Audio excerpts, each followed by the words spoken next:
Time for a hug, a happy huggable story by Gabriella Antonini.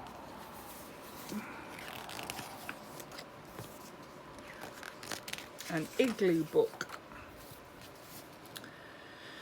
Snuggly Monster was a very cuddly monster. He had soft fur and strong arms, perfect for giving warm, lovable, fun, squeezy, huggable hugs. Snuggly loved to hug everyone he met. He hugged small monsters, he hugged tall ones. He hugged sad monsters, he hugged happy ones.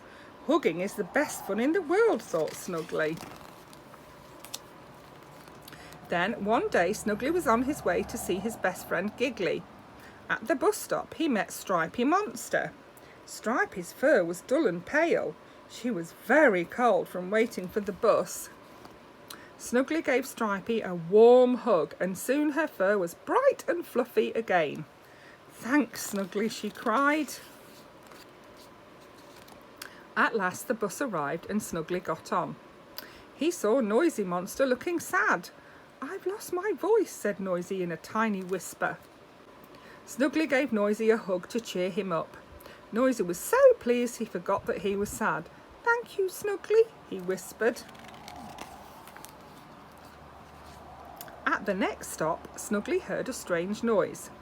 He saw Little Bouncy Monster on the road. He had bounced into a lamppost and bumped his knee. Snuggly jumped off the bus, scooped Bouncy up and gave him a hug. Bouncy stopped crying right away. Snuggly's hug made his knee stop hurting just like magic.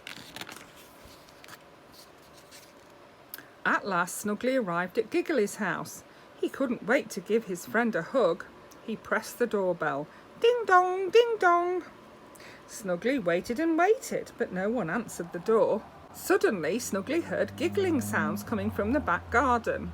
He peeped over the fence and saw his best friend Giggly playing with someone new. Giggly and the someone new swung on the swing. Then they slid down the slide. Suddenly Snuggly felt sad. "Giggly has forgotten all about me," he said with a sniffle. Then Snuggly saw the someone new give Giggly Monster a great big hug. Snuggly's happiness vanished and big watery tears dribbled down his face and onto his fur. "Giggly Monster's got a new best friend," he wailed. Snuggly sobbed and sobbed. More tears came. Drip, drop, plip, plop. Snuggly Monster made such a noise that Stripey, Bouncy and Noisy came running. "What's the matter?" they asked. Just then Giggly and the someone new came out of the garden. They wanted to know why Snuggly Monster was crying too. Snuggly Monster pointed at the someone new and said, "Giggly's got a new best friend." Then Snuggly Monster started crying all over again. Big fat tears splashed into puddles on the ground. Giggly explained that the someone new was his cousin, Funny Monster. "You're my only best friend, Snuggly," he said.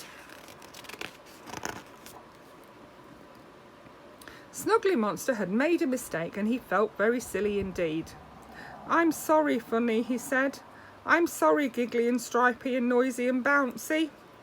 "Never mind," said Giggly. "Everyone makes mistakes. What you need now, Snuggly, is a great big hug."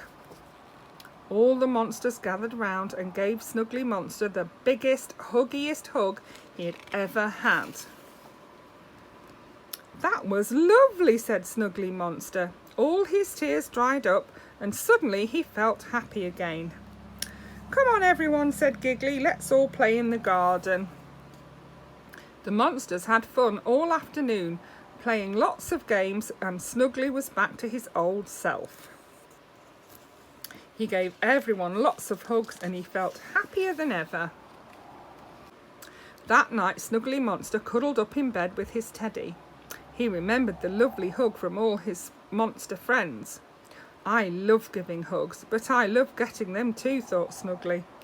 Then he settled down to a lovely, huggly, snuggly sleep.